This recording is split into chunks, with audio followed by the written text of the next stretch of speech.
My name is Susmita Kumari, and I'm going to present evidence act. ये new criminal law है, भारतीय साक्ष्य अधिनियम 2023। इसमें सबसे पहले हम पढ़ेंगे इंट्रोडक्शन और कुछ की पॉइंट्स है।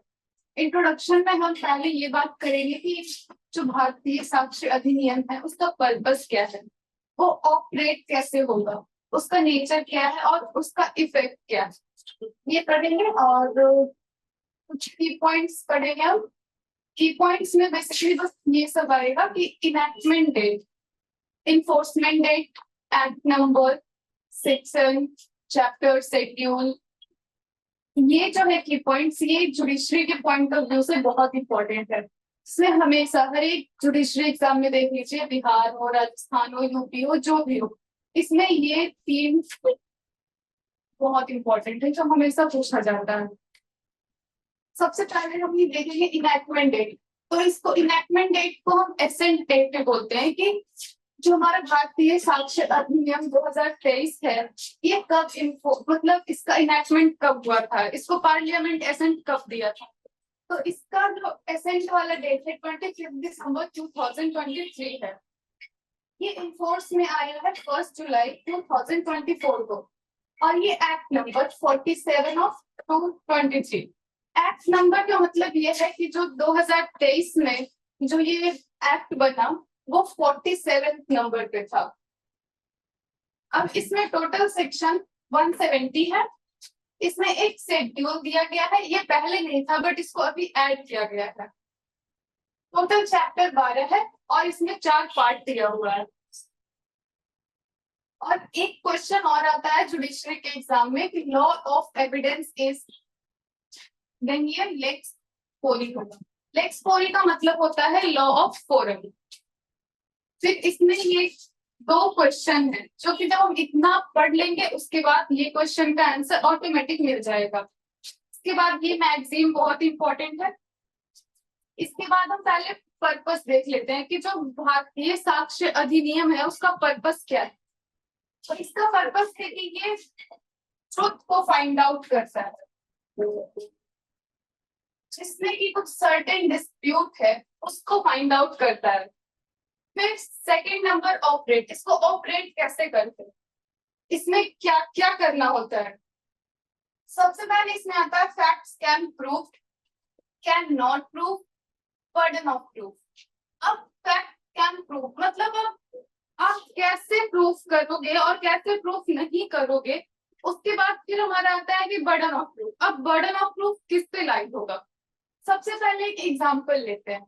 अब आप सपोज दैट ये कीजिए कि ए और बी 2 पर्सन है। अब ए ये क्लेम करता है कि बी जो है हमारा वॉच या फिर कुछ भी वो चोरी किया है, तो ये ए बोला। तो अब बर्डन ऑफ प्रूफ इस पे भी लाई होगा कि ये प्रूफ कैसे करेगा कि जो बी है वो वॉच चोरी किया है। अब बी पे भी एक बर्डन ऑफ प्रूफ आता है कि ये कैसे प्रूफ करेगा कि ए का वॉच हम नहीं लिए हैं। तो ए, अब मान लीजिए यहाँ पे लिखा है कैन नॉट प्रूफ, तो अब मान लीजिए यहाँ वॉच का एग्जांपल चल रहा है। अब ये लोग कुछ और बोलने लगे, अपना बिजनेस का बात करने लगे या फिर वो पॉइंट से हट जाए, तो फिर ये इसको तो नहीं प्रूफ कर सकते हैं ना। अब जो फैक्ट है उसी को प्रूफ करना है।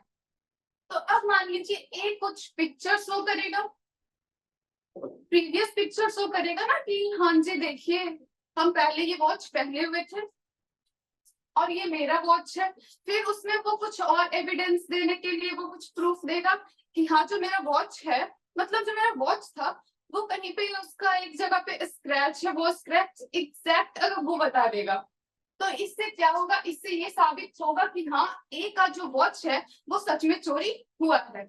अब बी कैसे प्रूफ करेगा कि वो नहीं लिया है, इसको भी प्रूफ करना पड़ेगा कि हाँ हम वॉच नहीं लिए। तो इस तरीके से आता है। अब बर्डन ऑफ प्रूफ इस पे भी लाई करेगा, इस पे भी लाई करेगा। ये प्रूफ करेगा कि हम वॉच नहीं लिए हैं और ये प्रूफ करेगा कि ये वॉच लिया है। तो किस तरीके से ए प्रूफ करेगा, या तो ये भी कह सकता है कि हाँ जी जनाब हम बैठे थे साथ में और बी हमारा वॉच खींच लिया, ये भी बोल सकता है। बट बी को प्रूफ करना होगा कि ए को प्रूफ करना होगा कि बी जो है वो वॉच को खींचा है और वो ले लिया है। तो इस तरीके से बर्डन ऑफ प्रूफ का होगा। और फैक्ट कैन प्रूव मतलब कौन सा ऐसा फैक्ट होगा जिसको प्रूफ करना है। तो प्रूफ क्या करना है कि वॉच का चोरी हुआ है, वॉच का चोरी हुआ यही फैक्ट प्रूफ करना है ना। अब कैन नॉट प्रूव, अब इसमें मान लो कि कोई दूसरा फैक्ट दे दे, कोई दूसरा कुछ बोल दे कि हम यहाँ से पढ़ कर आए हैं और हमारा घर यहाँ है, तो इसका इस केस से कुछ मैच होता है नहीं होता है। तो इसको प्रूफ करने की जरूरत नहीं है कि आप कहाँ से आए हो क्या किए हो, ये सब जो फैक्ट है इसको प्रूफ करने की जरूरत नहीं है। यहाँ पे जिस फैक्ट की बात हो रही है वही फैक्ट को प्रूफ करना है। ये हो गया। इसके बाद हमारा नेचर है। तो नेचर में क्या है, नेचर तो दो ही होता है ना, एक सब्सटेंटिव नेचर का होता है और एक प्रोसीजरल नेचर का होता है। तो जो भारतीय साक्ष्य अधिनियम है वो हमारा सब्सटेंटिव है या प्रोसीजरल है। कितने ऐसे ज्यूरिस हैं जो बोलते हैं कि दो ही टाइप का होता है, मतलब दो ही नेचर का होता है, सब्सटेंटिव होता है प्रोसीजरल होता है। बट कई ज्यूरिस का ये भी मानना है कि जो हमारा लॉ होता है वो तीन टाइप का होता है, तीन टाइप का होता है। सबसे फर्स्ट होता है substantive, then procedural and adjective. अब सब्सटेंटिव और प्रोसीजरल का तो मतलब हम जानते हैं कि सब्सटेंटिव क्या है और प्रोसीजरल लॉ क्या है। तो सब्सटेंटिव लॉ जो है ये हमारा राइट्स एंड लायबिलिटीज को बताता है। अब मान लीजिए कि किसी के साथ कोई कॉन्ट्रैक्ट करता है, यहाँ पे एक एग्जांपल ले लीजिए।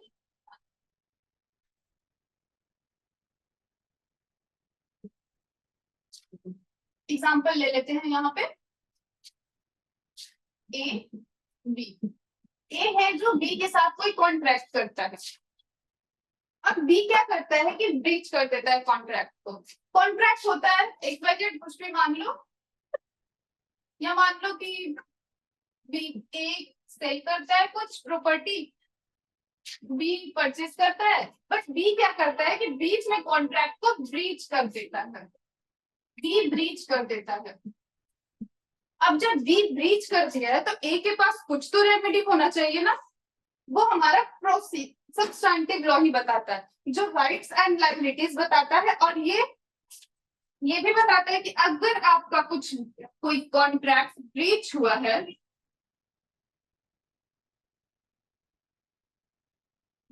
तो आप कंपनसेशन ले सकते हैं, रेमेडी ले सकते हैं। तो वो इसमें एग्जांपल क्या आएगा सब्सटेंटिव लॉ। सब्सटेंटिव लॉ का एग्जांपल कॉन्ट्रैक्ट एक्ट दे सकते हैं, कॉन्ट्रैक्ट एक्ट दे सकते हैं एग्जांपल में। अब प्रोसीजरल भी क्या दे सकते हैं, प्रोसीजरल का तो सबसे पहले सीपीसी आ जाएगा, सीआरपीसी आएगा जो हमारा बीएनएसएस बन चुका है।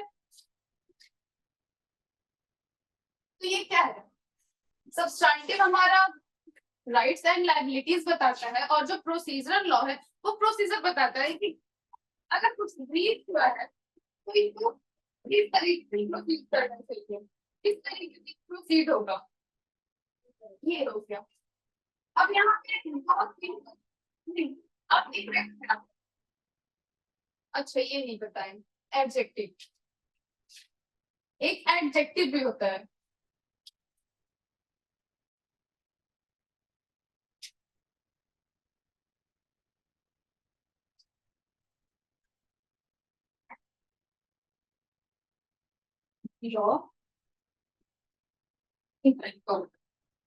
एक सब्सटेंटिव हो गया, प्रोसीजरल हो गया, तीसरा एडजेक्टिव हो गया। सब्सटेंटिव प्रोसीजरल तो पढ़ लिया, अब एडजेक्टिव क्या है। ये एडजेक्टिव लॉ क्या है, तो एडजेक्टिव कुछ नहीं है, ये सप्लीमेंट है, ये सप्लीमेंट है सब्सटेंटिव लॉ और प्रोसीजरल लॉ का। ये सप्लीमेंट है। किसका सप्लीमेंट है ये? सब्सट्रैक्टिव और प्रोसीजरल का।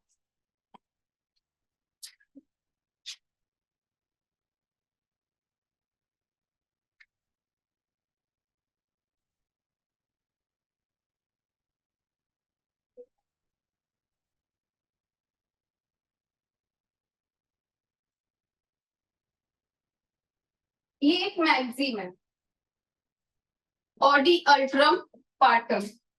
इसका क्या मतलब होता है कि जो दोनों पार्टी हैं, जो दो पार्टी है, दोनों को सुना जाए। अब जुडिशरी में एक क्वेश्चन आया था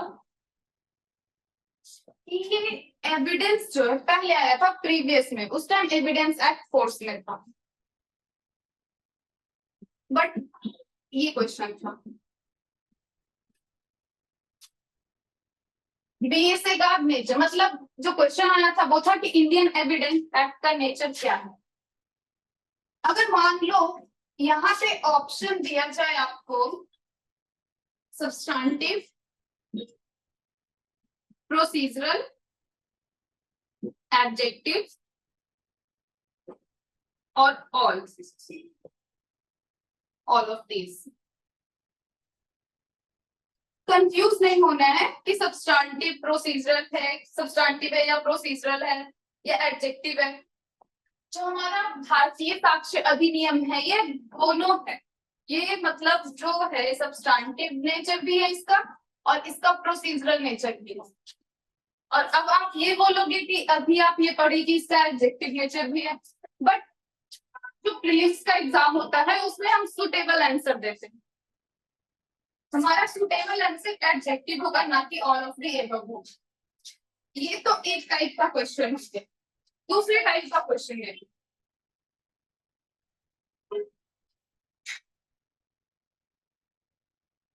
अब दूसरे टाइप का क्वेश्चन आ जाए बीएसए लैंड नेचर। फर्स्ट आपका आ जाए प्रोसीजरल इन नेचर, सेकंड आ जाए एडजेक्टिव इन नेचर, थर्ड आ जाए ऑल, फोर आ जाए नन। तब आप क्या टिक करोगे? सॉरी, यहाँ पे आए सब्सटेंटिव, तब आप क्या क्लिक करोगे? ऑल तो नहीं करना है, क्योंकि अभी क्या बताए हैं कि ये प्रोसीजरल और सब्सटेंटिव दोनों है।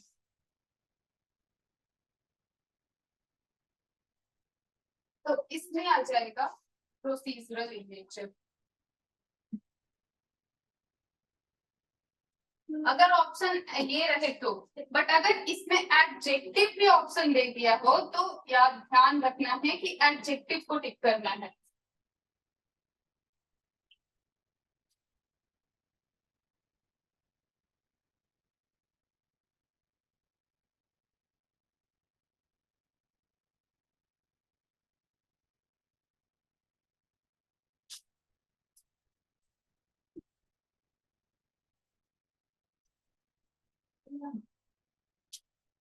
यहाँ पे एडजेक्टिव आएगा।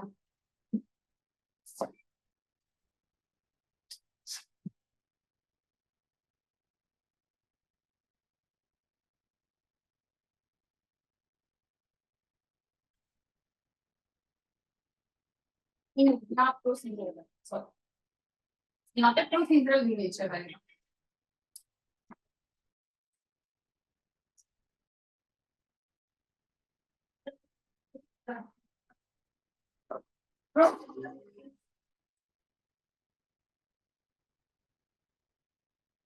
अब आ जाते हैं इसके इफेक्ट पे।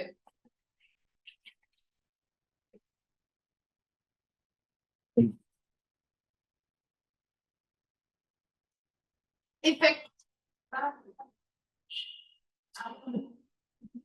इफेक्ट, अब इफेक्ट में भी दो टाइप का होता है ना, एक रेट्रोस्पेक्टिव होता है, एक प्रोस्पेक्टिव होता है।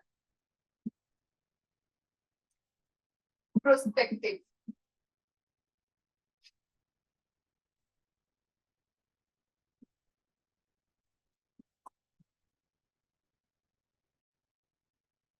रेट्रोस्पेक्टिव।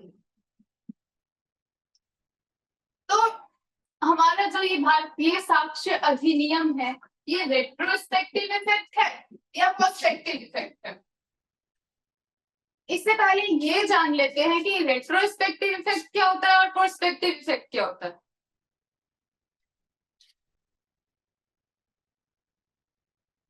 चल पहले प्रोस्पेक्टिव देखते हैं इसका।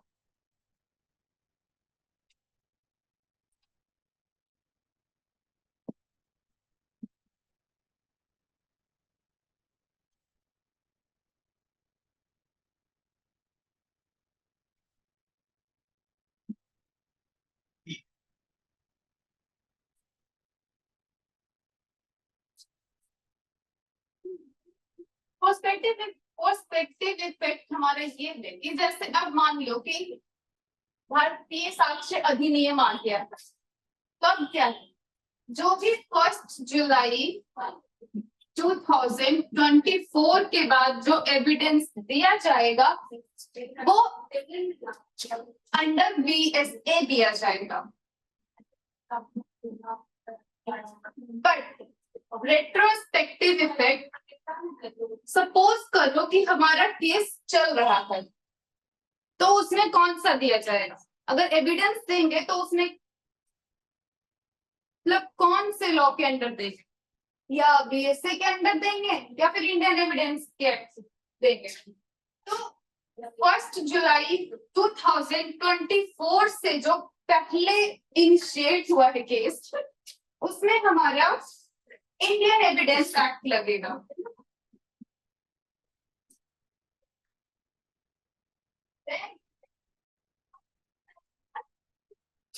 एक चीज और इसमें समझने का है जहां पे बहुत ज्यादा कंफ्यूजन होता है।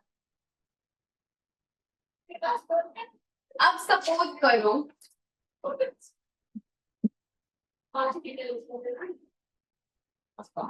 आपके सामने हम 3 सिचुएशन दे रहे हैं। फर्स्ट जो कि इनिशिएट हुआ है, केस इनिशिएट हुआ है, और ये क्या है, ये ओल्ड केस जो डिसाइड हो गया है।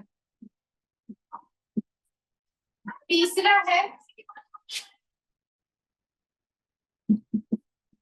इनिशिएट हुआ है और ये पेंडिंग।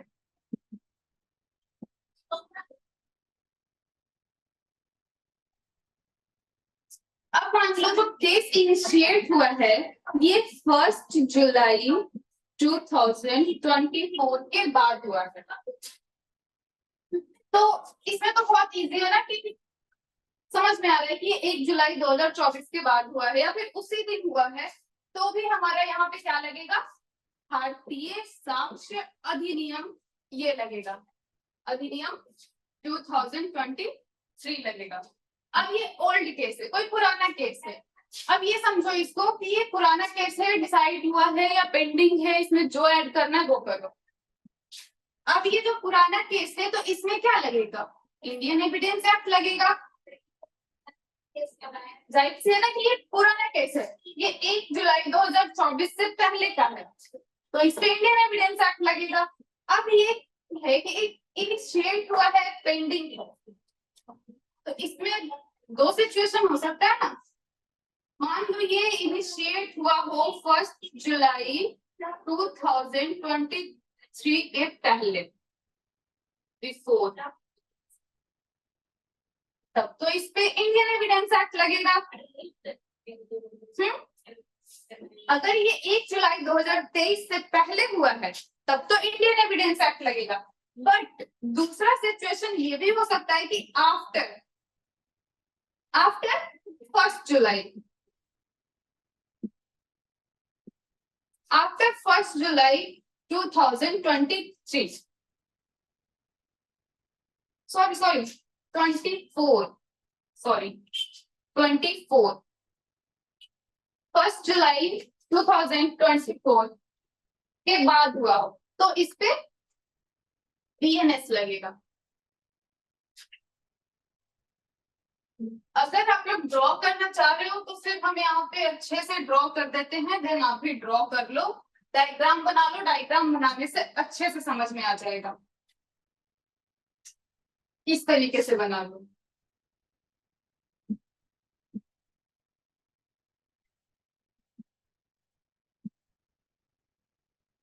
यहाँ पे एक सिचुएशन दो कि केस इनिशिएट हुआ है,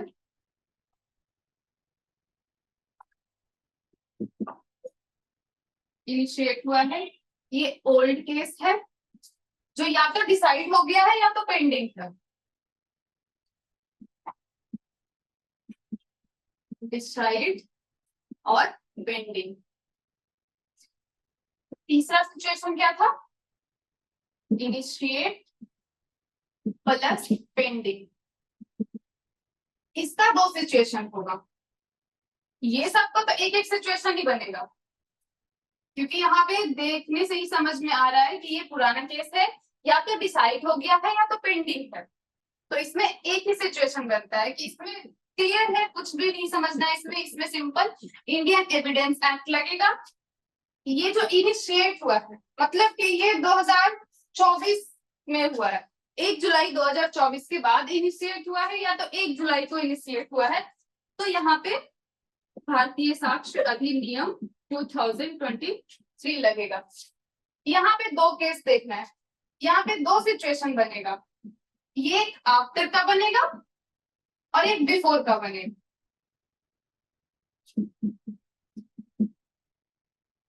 आफ्टर 1 जुलाई 2024 और बिफोर 1 जुलाई 2024।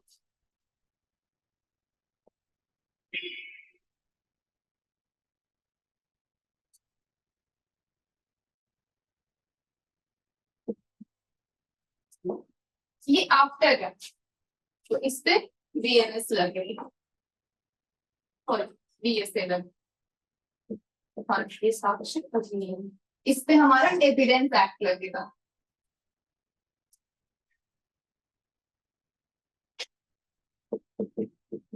इस पे इंडियन एविडेंस लगेगा, इस पे सेक्शन।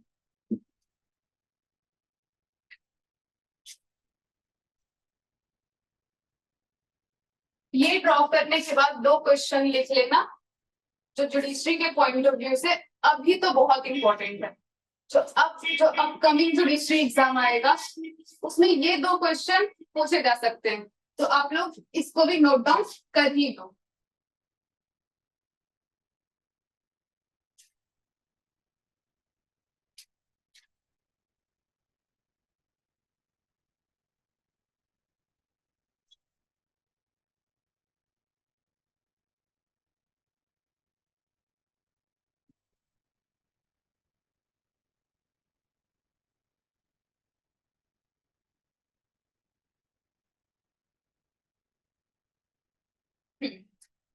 पहला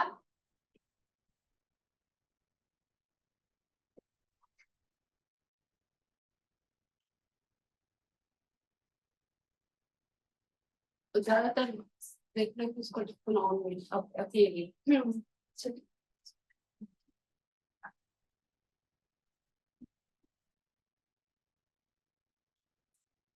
दो क्वेश्चन जो अब तो बहुत इंपॉर्टेंट है। फर्स्ट हमारा है GSA इज, आपका फर्स्ट ऑप्शन आ जाएगा सब्सट्रैक्टिव, सेकंड आ जाएगा प्रोसीजरल,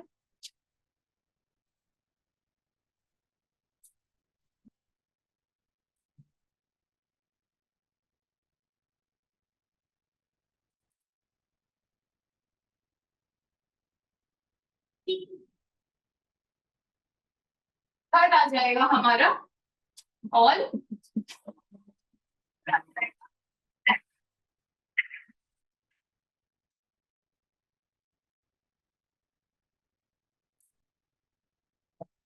जब इस टाइप का क्वेश्चन हो आपके पास तो आपको प्रोसीजर टिक करना है और ये नोट डाउन भी कर लेना अपने नोट्स में।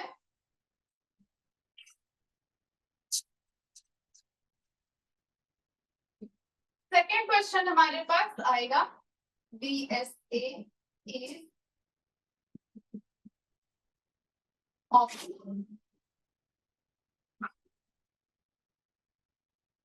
ऑप्शन में दिया रहेगा आपको substantive, procedure, adjective, then all.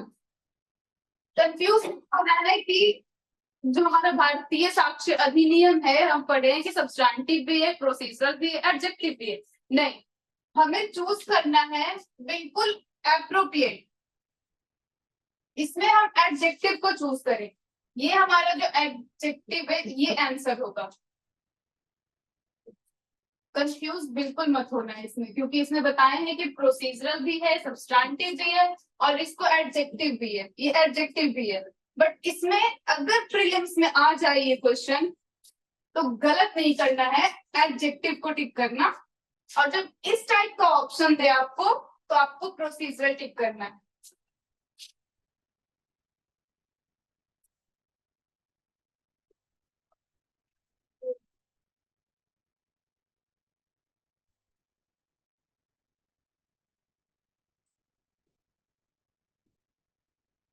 इसके बाद एक छोटा सा सवाल और है,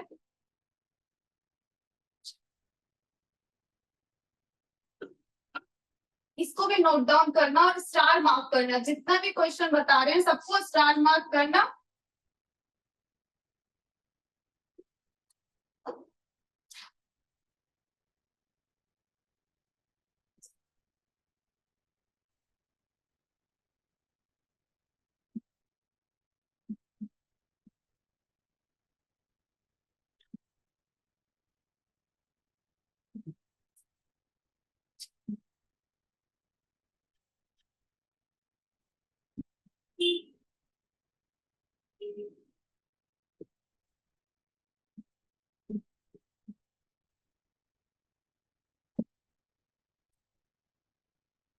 हमारा जो एविडेंस है वो कौन से स्टेज पे अप्लाई किया जाता है,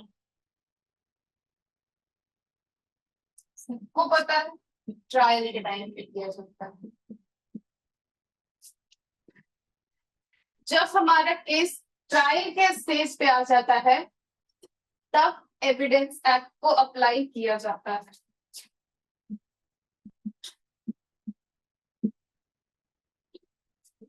बट इसको पूरे अच्छे से लिखना है, at the stage.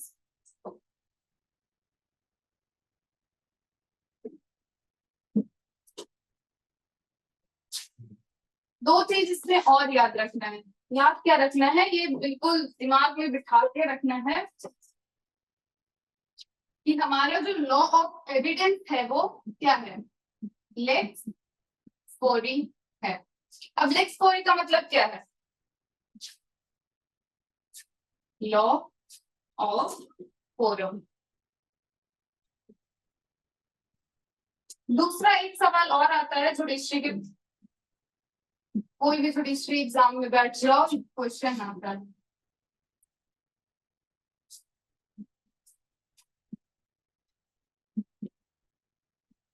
Principle of natural justice. अगर पूछ दिया जाए कि जो हमारा भारतीय साक्ष्य अधिनियम है वो कौन से प्रिंसिपल को फॉलो करती है या कौन से प्रिंसिपल पे चलती है, प्रिंसिपल्स ऑफ नेचुरल जस्टिस। इसके बाद एक चैप्टर पढ़ना है और एक सेक्शन पढ़ना है।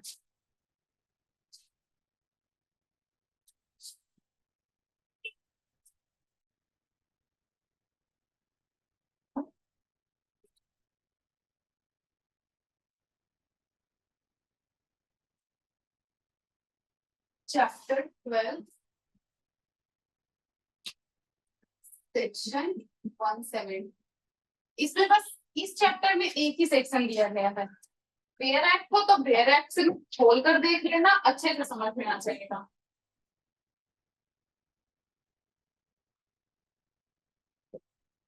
एक सेक्शन दिया है और इसमें दो सब क्लाउज दिया है। एक तो क्लाउज 1 दिया है जो बहुत आसान है क्योंकि इसमें कुछ समझने को नहीं है। इसमें सिंपल ये बताया है कि जो इंडियन एविडेंस एक्ट है उसको रिपील कर दिया गया। बट क्लॉज 2 में ये बताया है कि रिपील तो हुआ है बट जिस केस पे इंडियन एविडेंस एक्ट चल रहा है उस पे वही चलेगा। और जो 1 जुलाई के बाद हुआ है, 1 जुलाई 2024 के बाद, देन उस पे हमारा क्या चलेगा, भारतीय साक्ष्य अधिनियम चलेगा। सेकंड क्लॉज में बस इतना ही दिया है। और इसका चैप्टर का नाम ये भी बता देते हैं बच्चों। चैप्टर 12 हमारा बात ही करता है रिपील एंड सेविंग्स। इसमें एक ही सेक्शन है, सिर्फ सेक्शन 170।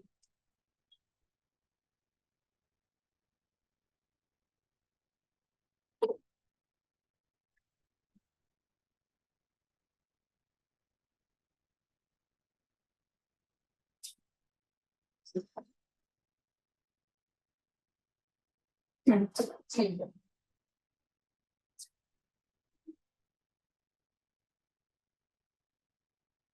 क्लॉज 1 सेक्शन 170 का क्लॉज 1, इसमें सिंपल ये दिया हुआ है, द इंडियन एविडेंस एक्ट 1872। ये भी याद रखना, जो इंडियन एविडेंस एक्ट 1872 था, उसका एक्ट नंबर क्या था, तो उसका एक्ट नंबर 1 ऑफ 1872। ये कुछ कुछ पुराने इंडियन एविडेंस एक्ट जो था, उसका भी कुछ पॉइंट्स को याद रखना है, और उसके लिए टेंशन नहीं लो, उसके लिए यहाँ से नोट्स प्रोवाइड किए जाएंगे। यहाँ पे ये लिखा है, इस hereby repeal फर्स्ट क्लॉज बस इतना ही बताता है इसी के बारे में कि जो इंडियन एविडेंस एक्ट है वो रिपील हुआ है। बट सेकेंड क्लॉज में ये समझाया है, हम सिर्फ नॉर्मल समझा दे रहे हैं। सेकेंड क्लॉज में हमारा ये कह रहा है कि 1 जुलाई 2024 से पहले, 1 जुलाई 2024 से पहले जो भी केस हुआ है, जो भी सूट फाइल हुआ है, जो भी एप्लीकेशन हुआ है, जो भी हुआ है, उससे जब हम हमारा एविडेंस को रखेंगे, हम हमारा एविडेंस देंगे, तो उसमें इंडियन एविडेंस एक्ट के अंडर में देंगे, इंडियन एविडेंस एक्ट के अंडर देंगे। बट 1 जुलाई 2024 के बाद, मतलब 1 जुलाई 2024 के बाद जब हम एविडेंस देंगे, और ये भी ध्यान रखना है कि सूट फाइल हुआ हो 1 जुलाई 2024 के बाद, तब जो उस पे हम अपना एविडेंस देंगे वो भारतीय साक्ष्य अधिनियम के तहत देंगे। इसमें बस इतना ही बताया है। और बाकी सेक्शन का कुछ पॉइंट जो की पॉइंट था, उसमें थोड़ा बहुत तो बता दिए हैं, बीच बीच का 1-2 पॉइंट है वो भी समझा देते हैं। ये बस आज इंट्रोडक्शन था, सेक्शन अब स्टार्ट होगा।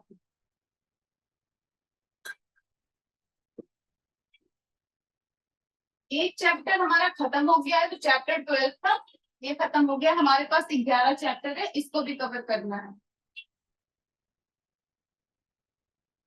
अब चैप्टर 1 से, अच्छा उससे पहले ये जान लो, इसमें जो 4 पार्ट है वो 4 पार्ट कौन कौन सा।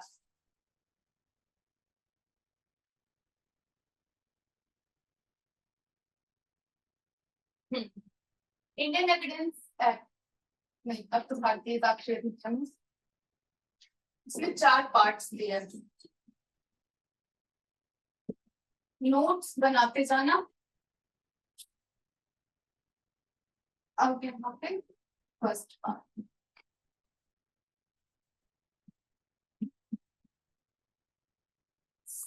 Second part, third part, fourth part.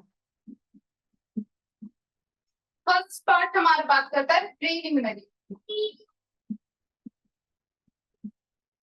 Preliminary, इसमें दो सेक्शन है, 1 to 2। एक तो फर्स्ट सेक्शन हमारा बात करता है शॉर्ट टाइटल वगैरह से, कब इन्फोर्स हुआ, कहाँ कहाँ पे हमारा जो भारतीय साक्ष्य अधिनियम है कहाँ कहाँ पे लगेगा, किस पे नहीं लगेगा। सेकंड हमारा आ गया सेक्शन जो डेफिनेशन से डील करता है। अब इसमें डिटेल डेफिनेशन जब स्टार्ट होगा तब बताएंगे। सेकंड पार्ट में हमारा दिया हुआ है रेलिवेंसी।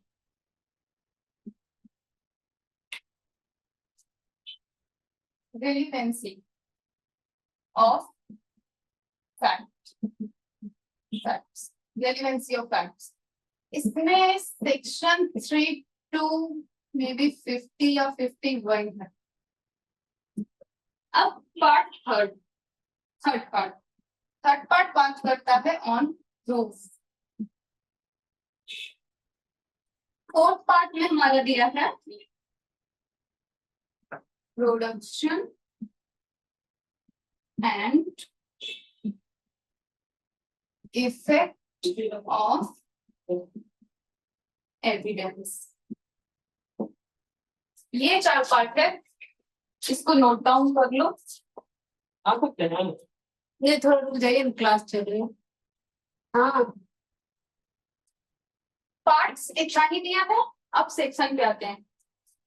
सेक्शन 1 आफ्टर मतलब देखा जाए तो बहुत कवर कर दिए हैं आधा। वो जो हमारा की फैक्ट्स बनाए ना, की फैक्ट जो बताए उसमें आधा सेक्शन 1 हमारा कवर हो गया। थोड़े बहुत और है, उसको कर लेते हैं।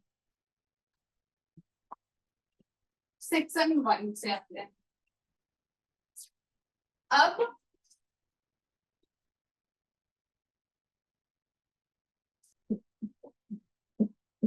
पार्ट 1 चैप्टर 1 और जो टॉपिक है हमारा ये क्या है, प्रीलिमिनरी। ध्यान रखना है, ये जो पार्ट्स बता रहे हैं ना कि पार्ट 1, पार्ट 2, पार्ट 3, पार्ट 1 में क्या दिया है, पार्ट 2 में क्या दिया है, पार्ट 3 में क्या दिया है और पार्ट 4 में क्या दिया है, इसको ध्यान रखना है। क्योंकि जो एग्जाम होता है जुडिशरी का, वो बिहार जुडिशरी हो, यूपी हो या फिर राजस्थान जुडिशरी हो, दिल्ली जुडिशरी हो, कोई जुडिशरी हो, यहाँ से क्वेश्चन आता है किस पार्ट में क्या दिया है। मतलब क्वेश्चन कुछ भी आ सकता है, पार्ट 1 में क्या दिया है, भारतीय साक्ष्य अधिनियम में पार्ट 1 में क्या दिया है, पार्ट 2 में क्या है, पार्ट 3 में क्या है, पार्ट 4 में क्या है। इस तरीके से क्वेश्चन आ जाता है। कभी कभी तो क्वेश्चन ये आ जाता है कि जो पार्ट 3 है हमारा, उसमें कितने सेक्शन दिए हुए हैं। जैसे प्रीलिमिनरी जो हमारा है उसमें सेक्शन 1 से 2, इसमें बस 2 ही सेक्शन दिया है, सेक्शन 1 एंड सेक्शन 2। तो इसको प्रीलिमिनरी को याद करना इजी है, बट आगे के पार्ट को भी याद करना है।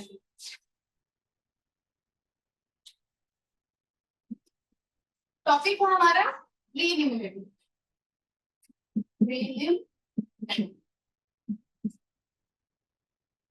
इसमें 2 सेक्शन है। सबसे पहले सेक्शन 1 पढ़ते हैं।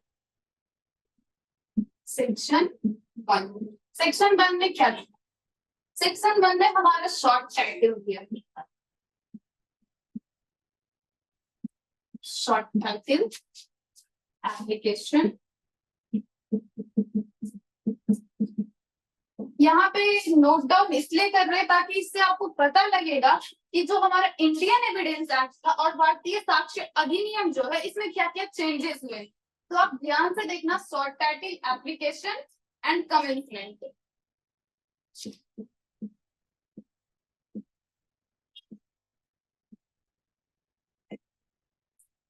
शॉर्ट टाइटल क्या है? शॉर्ट टाइटल में नॉन सिंपल सा है कि ये जो हमारा एक्ट है इसको क्या कहते हैं। अब तो एक्ट नहीं, ये अधिनियम हो गया, सॉरी ये अधिनियम हो गया। तो इसको क्या कहते हैं? तो शॉर्ट टाइटल में सिंपल सा ये लिखा है इसमें, this act need be called क्या, भारतीय साक्ष्य अधिनियम 2023। ये हमारा शॉर्ट टाइटल है। शॉर्ट टाइटल में सिंपल इस एक्ट को हम क्या सकते हैं, इस एक्ट को क्या किस नाम से जाना जाता है, भारतीय साक्ष्य अधिनियम के नाम से जाना जाता है। ये हमारा शॉर्ट टाइटल हो गया। अब एप्लीकेशन, अब ये भी याद रखना है कि जो हमारा भारतीय साक्ष्य अधिनियम है ये कहाँ अप्लाई होता है और कहाँ अप्लाई नहीं होता है। इसको इंडियन एविडेंस एक्ट से कनेक्ट करना, क्योंकि उसमें पहले army act, navy act, air force act, जो ये सब था यहाँ पे वो नहीं दिया है। यहाँ पे बस दिया है कि ये जो हमारा भारतीय साक्ष्य अधिनियम है ये अप्लाई होगा ऑल जुडिशरी प्रोसीडिंग पे। नोट डाउन ही कर देते हैं।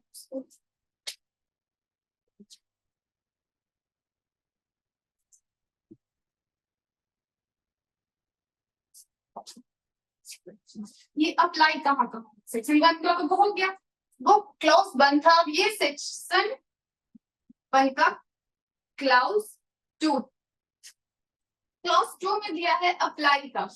ये कहाँ पे अप्लाई होगा, कहाँ पे अप्लाई नहीं होगा। Apply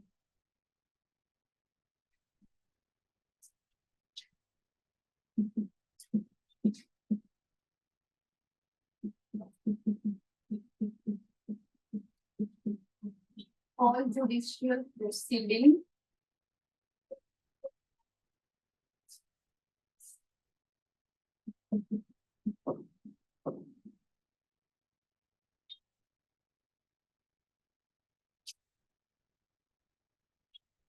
including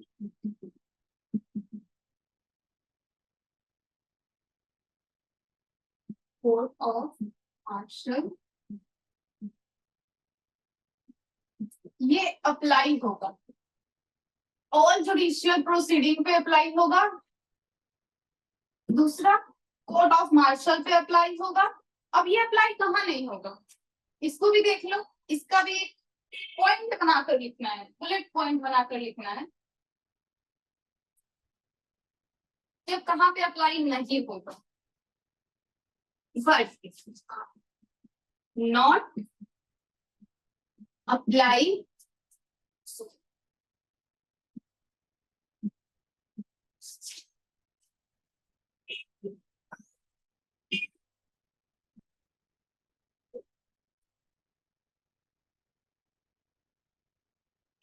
affidavits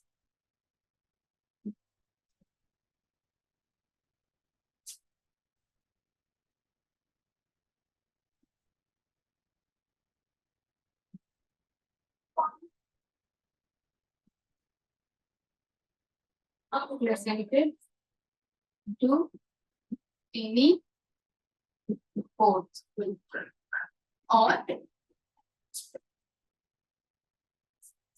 officer till not to proceedings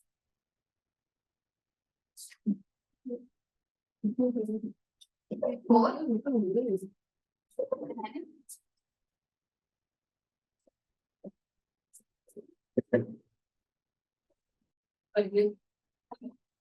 arbitrator।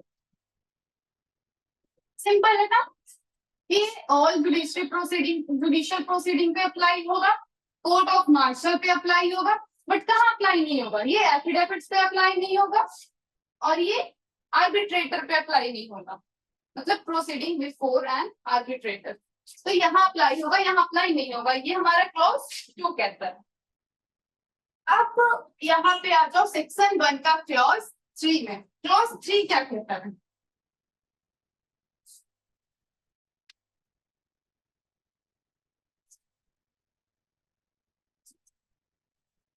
Section 1 का क्लॉज 3, सेक्शन 1 का क्लॉज 3। क्लॉज 3 सिंपल कहता है कि ये फोर्स में कब आएगा।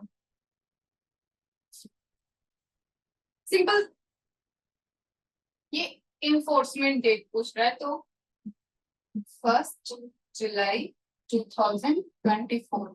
बट बेयर एक्ट में क्या दिया हुआ है, it's come into force on such date as the central government may by notification in the official gazette appoint. तो ये जो बेयर एक्ट था ये उस टाइम बना जिस टाइम ये एक्ट लाया जा रहा था, ये अधिनियम को लाया जा रहा था, इसीलिए यहाँ पे डेट नहीं मेंशन किया है। कोई कोई बेयर एक्ट में मेंशन किया होगा, बट किसी किसी बेयर एक्ट में मेंशन नहीं किया हुआ है।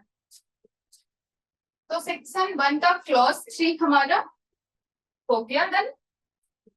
अब सेक्शन 2, सेक्शन 2 हमारे डेफिनेशन का पार्ट है।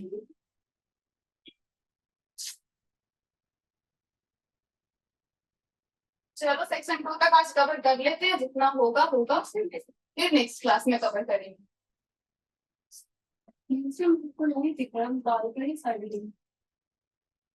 सेक्शन 2 सबसे पहले ये सेक्शन 2 को अब ध्यान से पढ़ना, क्योंकि पहले क्या था, इसमें सेक्शन 2 दिया हुआ था या 3 जो भी मेंशन किया हुआ था, उसमें क्लॉज करके नहीं किया हुआ था, बट इसमें किया हुआ। सेक्शन 2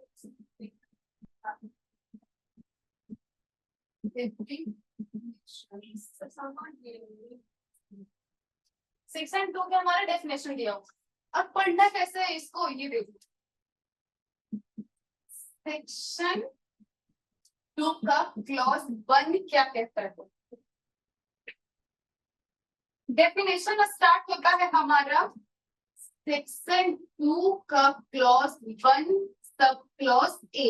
इसको आप इस तरीके से याद करना है। अब ये इस तरीके से बहुत इंपॉर्टेंट हो गया, क्योंकि अब जुडिशरी में जब आपको पूछेगा तो आप कंफ्यूज कर जाओगे, क्योंकि पहले डेफिनेशन में क्या था, क्लॉज नहीं दिया हुआ था, सिंपल जो भी सेक्शन था वो था बस, बट इसमें क्लॉज करके दिया हुआ है, क्लॉज भी दिया है, सब क्लॉज भी दिया है।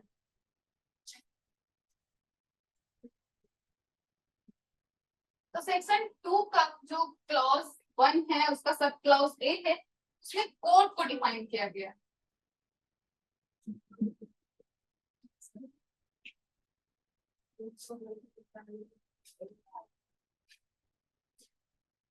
इसमें टोटल डेफिनेशन कितना है, पहले एक बार रीड कर देते हैं, उसके बाद आपको समझा देंगे। तो section 2 clause 1 sub clause A में कोड को डिफाइन किया गया है, बी में कंक्लूसिव प्रूफ, डिसप्रूफ, डॉक्यूमेंट, ये इस तरीके से, मतलब अब एक तरह से देखो ना तो ये इजी कर दिया है डेफिनेशन को याद करना, या फिर तुम ध्यान में रखोगे, जुडिशरी का एग्जाम दोगे ध्यान में रखोगे तो ये नोटिस करना ना, जो डेफिनेशन दिया है ना हमारा अल्फाबेटिक दिया है, अल्फाबेट से दिया है, मतलब पहले C then D then E then F, मतलब इस तरीके से अल्फाबेटिक किया हुआ है, तो ये इजी है, तो ये ध्यान भी रहेगा।